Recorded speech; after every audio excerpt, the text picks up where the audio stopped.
Okay, thank you very much.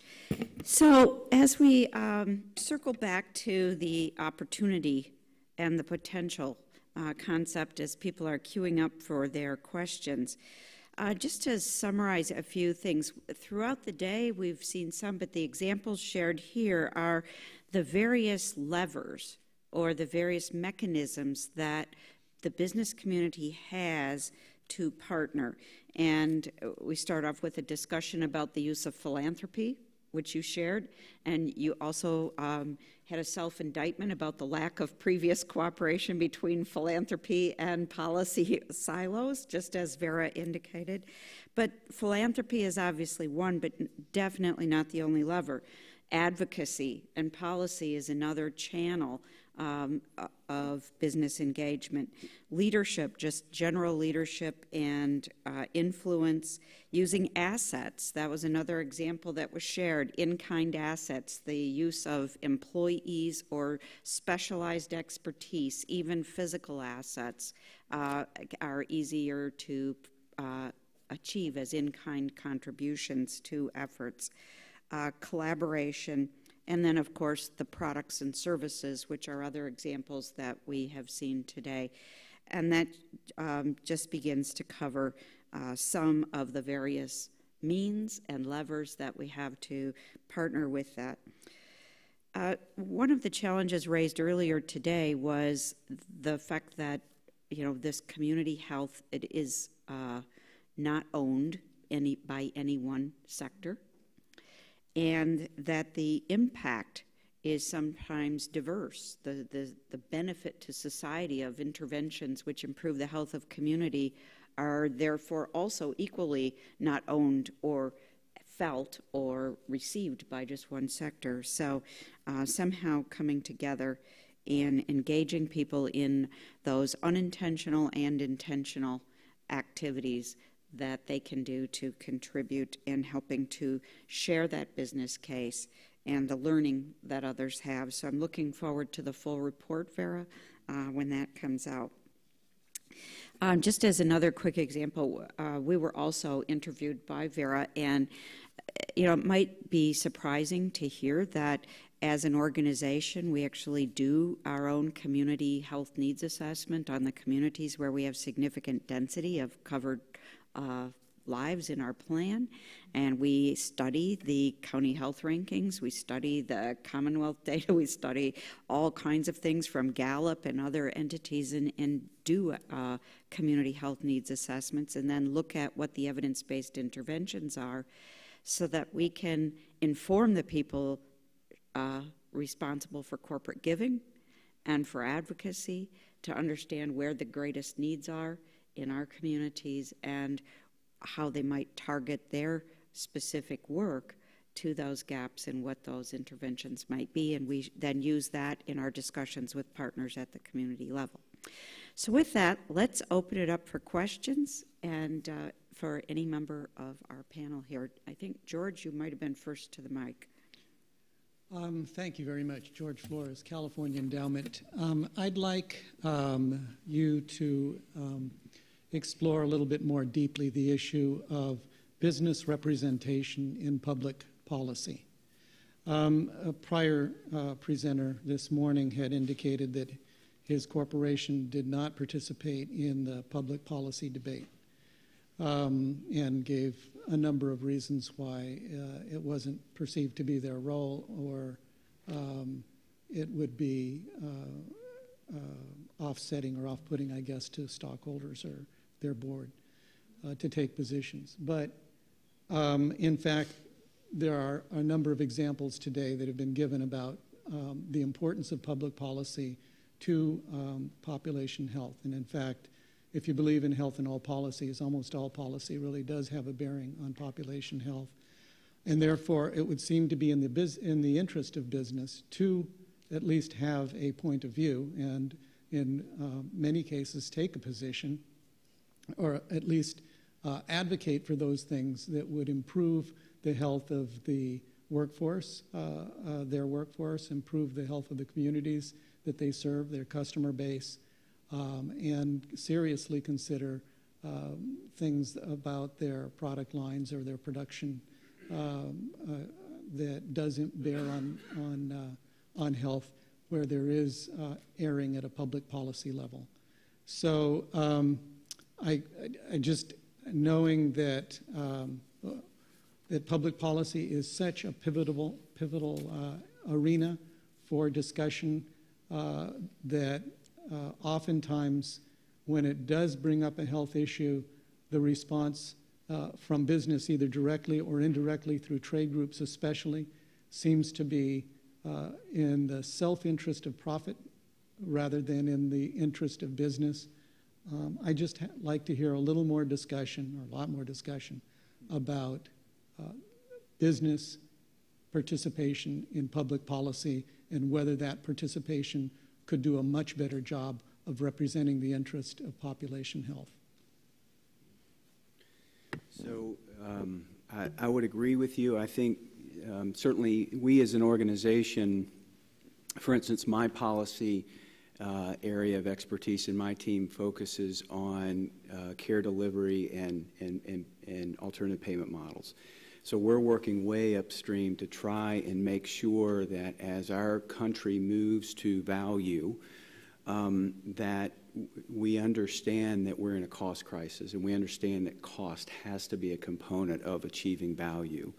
But we also better make sure that there's a Q, and I would even argue a capital Q for quality inserted in these new models as they're developed, and that we fortunately have a lot of information and data that is useful for quality organizations and CMS and regulators that we can share about evidence that needs to be inserted as you're developing quality measures to make sure that as these new models are coming along, that this is inserted. And that is good for the public. That is good first and foremost for patients, because it's all about making sure and ensuring that there's a consistent form of health care.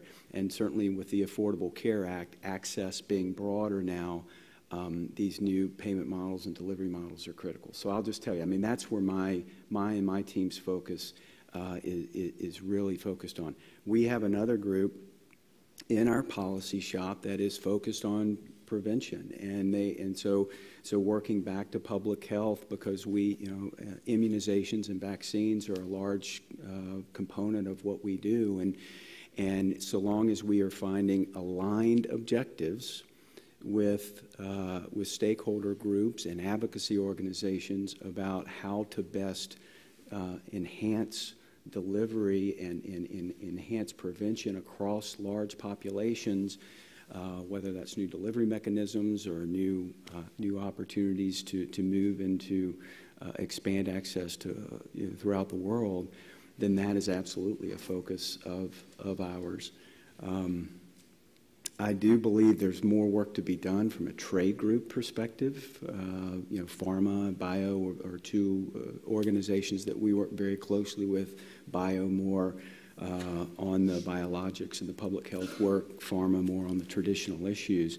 But you have frustrations with trade groups like anyone else. They're representing a full contingent, which is why we have probably built up our policy group, I don't know, probably as high, if not higher than anyone in the industry, because we do believe in this. We are mission driven. So probably not answering your question. Happy to dig in a little bit more, but I can tell you that from our senior management down into our organization, the stakes are really high for everyone as we move into this next phase of transformation. And in my view, you cannot exclude the entire population, because it's overall healthcare costs that are killing us. So we have to drive policy that works for all patients. You have to push that button. Oh, there we go. So from the interviews that we conducted, policies certainly came up, and I think particularly for the multinationals. So we had a few companies that were operating in countries where the policies of those countries certainly opposed the workplace policies that they were trying to implement. So tobacco is one example, and so they certainly were actually partnering with other employers to get involved and to actually try to tackle that. I guess I would just add a brief comment that I think you're aware that, at least from our organization, we do advocate for population health. Most, I've shared testimony that I've provided with this group, and we are involved in population health, general advancement, and policy advocacy. I think a couple of things that in many corporations, they may not feel that they're actually sufficiently informed, and I think that's a role for partnership and collaboration to recognize that they do have advocacy strategies, and how could others maybe bring them information to help with those. And then also, particularly on the population health side, and then in helping them understand the key issues and messages and engage people might be an opportunity.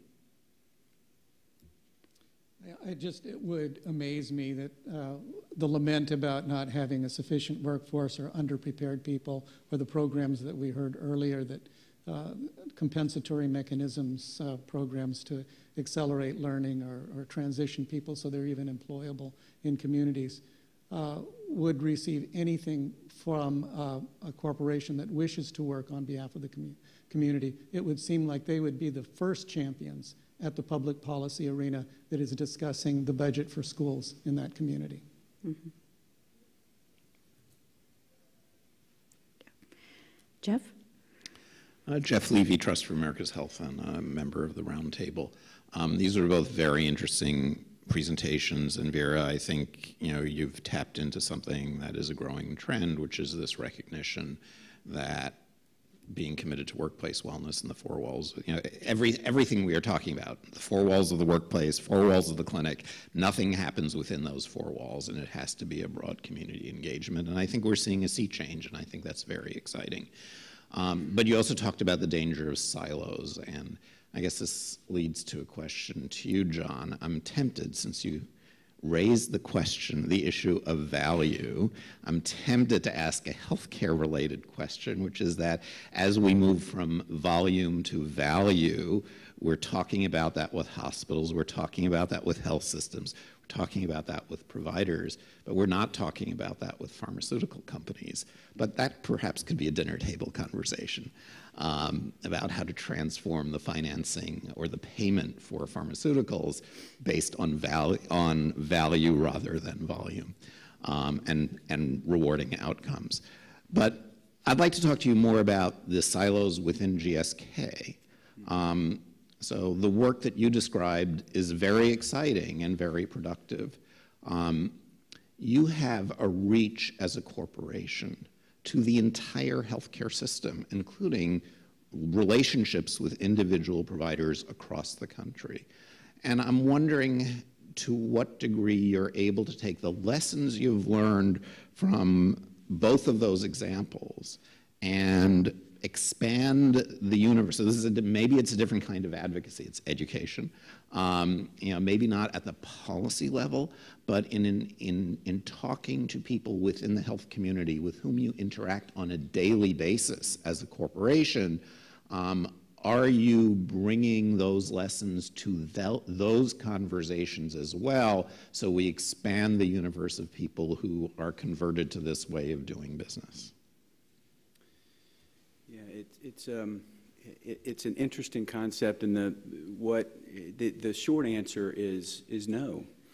Our personnel who are out doing great work every single day, working to educate providers or pharmacists or nurses or care managers or whoever, are very focused on what they do by the letter of the law and by the letter of regulations.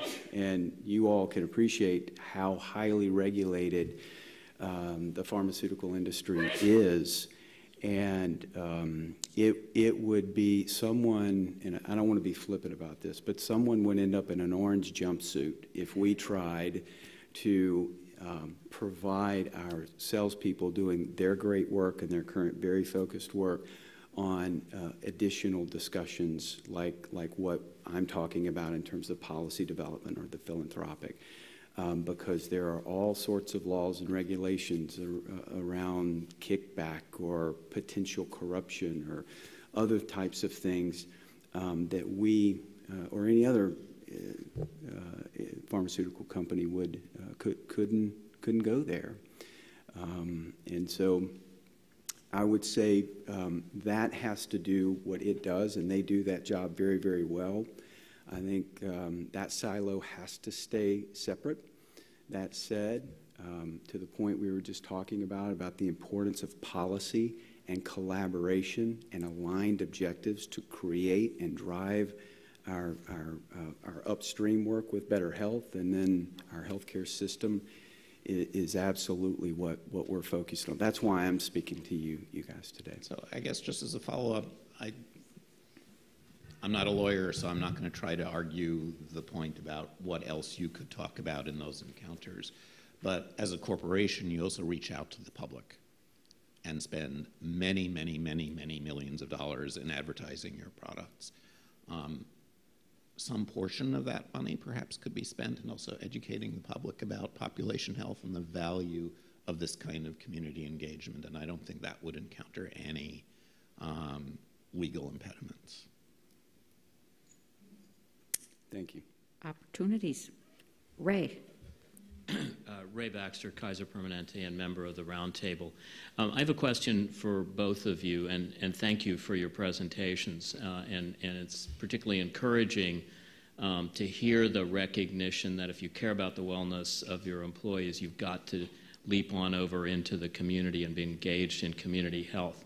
I want to tie that conversation back to where we began this morning with the first panel, because part of what we talked about there was not just health in all policies, but health in all practices, in the sense of a business, healthcare business or other kind of business, looking at everything it does, how it produces its products, its supply chain, where it sources from, the conditions of employment, the environmental effect on the community, pricing effects, and so forth. And we had it from a company that does it. We had it from two organizations that leverage that kind of look within organizations at, everything from their packaging to their product information, a whole variety of things. So the question is both specifically for GSK, but broadly for Vera, for the companies that you interviewed.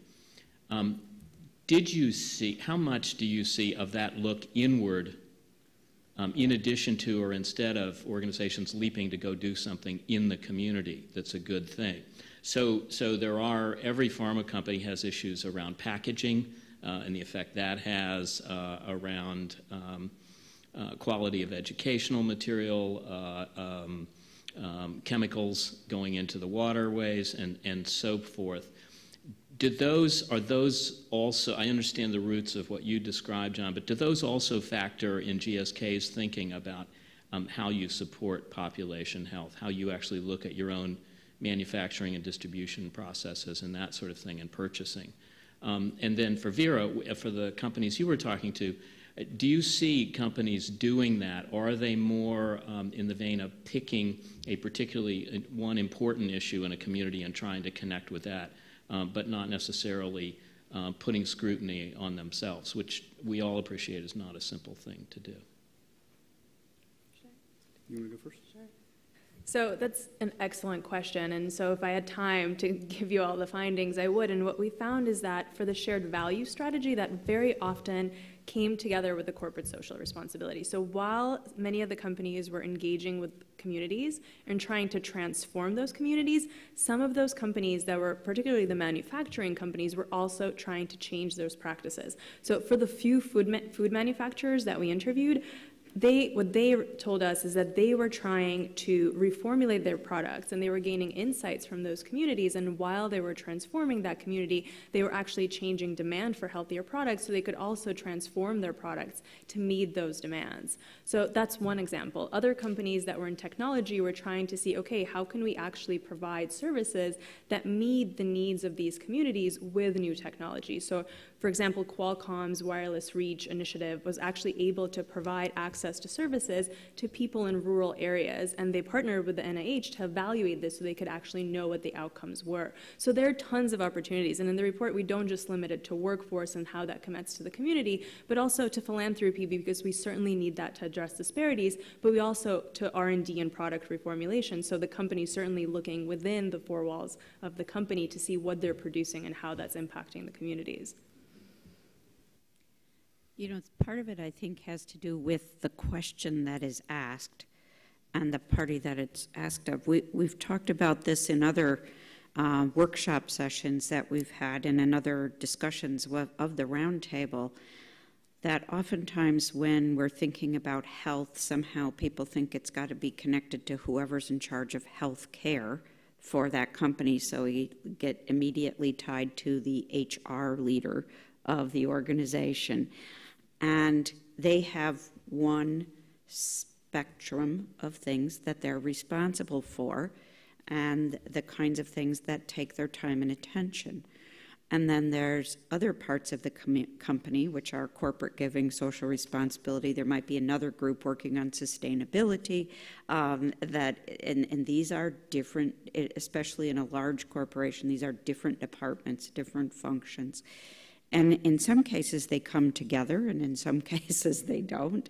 And there's a recognition across the organization that health is a broader construct, and the corporate strategy around health has these various touch points. And in some cases, it's just a lot of work is going on, but it's not necessarily connected. Or even there's a group working on education who don't even think they have anything to do with health, and yet it's vital to health.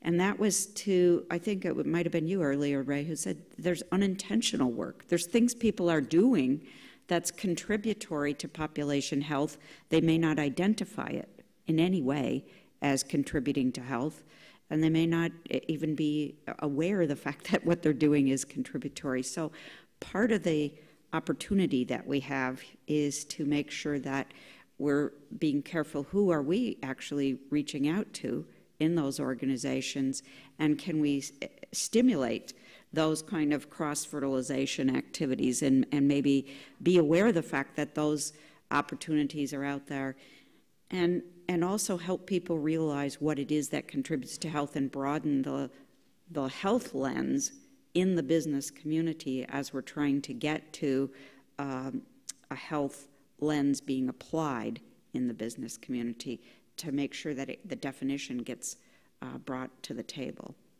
Ray, did you have a follow-up?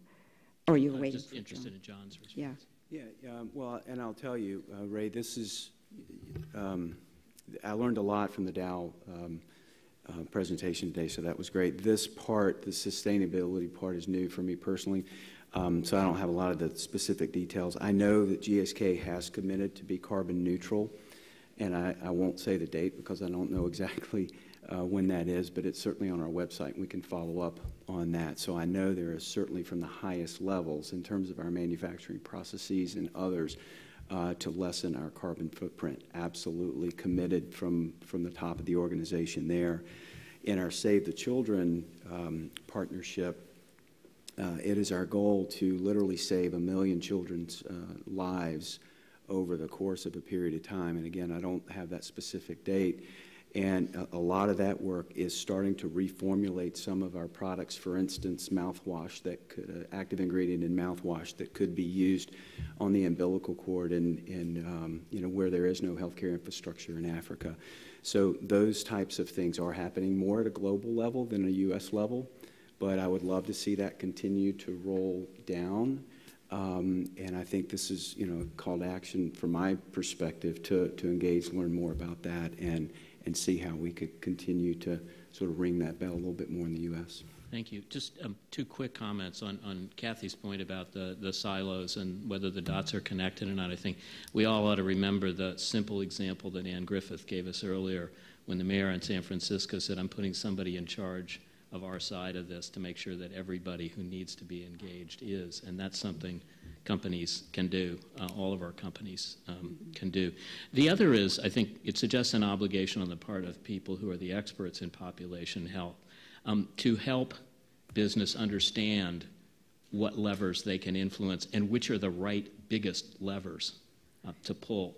Because it's one thing if we leave it to a voluntary thing of my company or any other company picking the cause that they want to engage with, as opposed to being pointed to the biggest lever that they could pull that would have the biggest effect on population health. And I think that's a ways down the road, but we ought to be thinking towards something like that. Thanks. Great. Is that Victor over there? Yeah. The lights are blinding here. I just like Yeah, this, that I can hardly Thank you. see. And I, Victor Rubin from Polycynic, I admit to just learning along with you and not having consciously devoted myself to this particular question. So if part of what I ask is reinforcing or building on what George Flores asked earlier, or a little of what Ray was talking about, forgive me, but hopefully we can dig a little deeper. I don't know anyone who works on population health who thinks that health promotion or health education, as important as they are, alone is going to solve a problem. But policy and environmental change is not only necessary, it can be complex for companies to enter into it. But I don't think we've gotten to the bottom of the question of, one, whether the companies, Vera, that you interviewed or have studied are consciously and willing to tell you that they are staying away from it, or consciously or candid enough to say the policy position we would take in the interests of public health are counter to our corporate interests. But the things were left a little undetermined.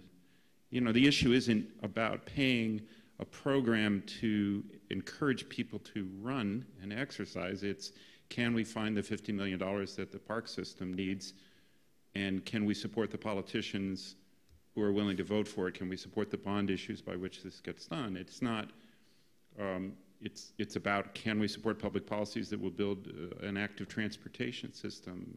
Comparable things about smoking or about obesity, as you know very, very well. What did you learn about their receptivity, their willingness to put their money and their position behind various policy and environmental change actions that either appear on a ballot or administrative regulations, or are the things that a city or a state or a county are working on? Because I agree with George that not only the ones that are directly about health, but even some of the ones that are indirectly about health, about employment or education, are at the root of the issue. And that doesn't change. It's just a question of whether they're willing or not. So I didn't get a sense of whether they were asked that directly, what their reactions are. And admittingly, it's a broad group, and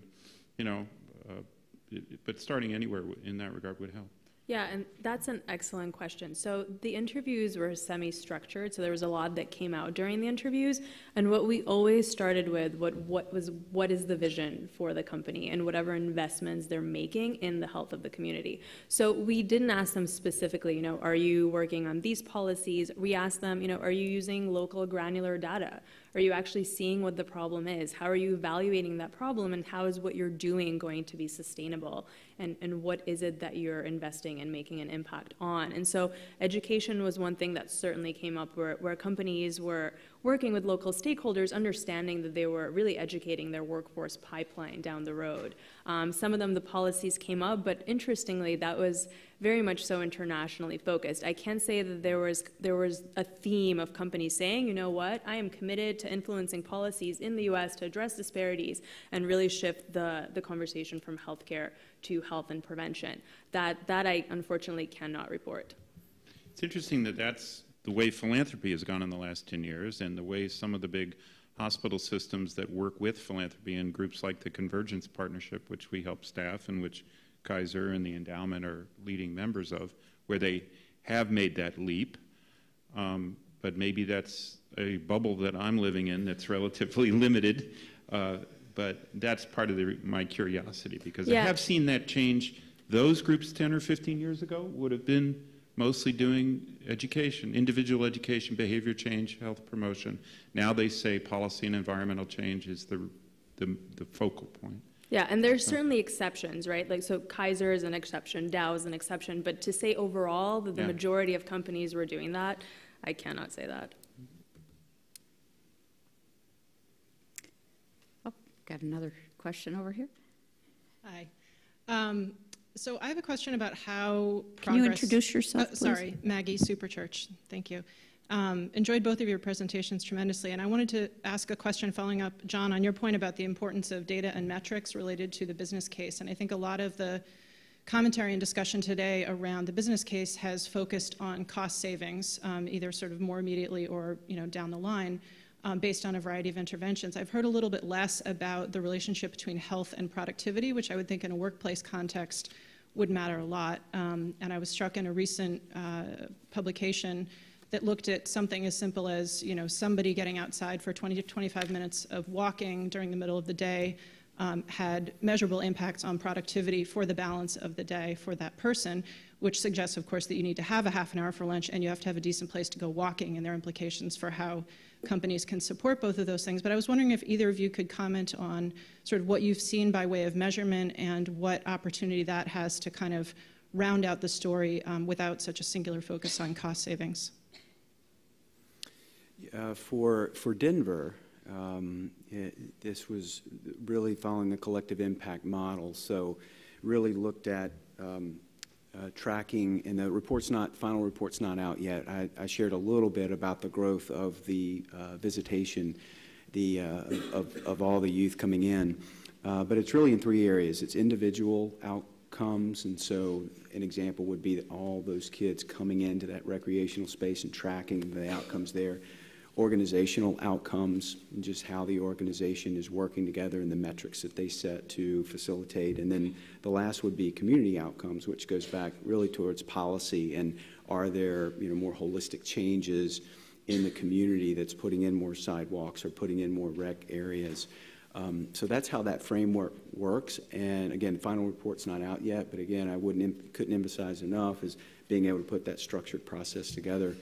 On some of our North Carolina work, that has been more looking at overall health indicators and preventative health indicators and how they access the systems and where they go, and are we seeing predictable trends in our employee health, which we have. We haven't looked at really economic outcomes yet because that's so much harder to dig into.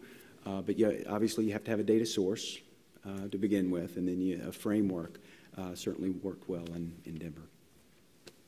Sure. So in terms of actually assessing this connection, right, between what you're offering and what you're promoting and the impact that it's having on productivity, that's actually not that challenging, right? So it doesn't have to necessarily be productivity, but many companies have their HRAs that have information on employee engagement. And so again, if those data sets are linked, and if you can actually see and measure, and now with technology and wearables, it isn't that difficult, right? Who has actually taken these breaks and how engaged these employees are, you can certainly tie those data sets together.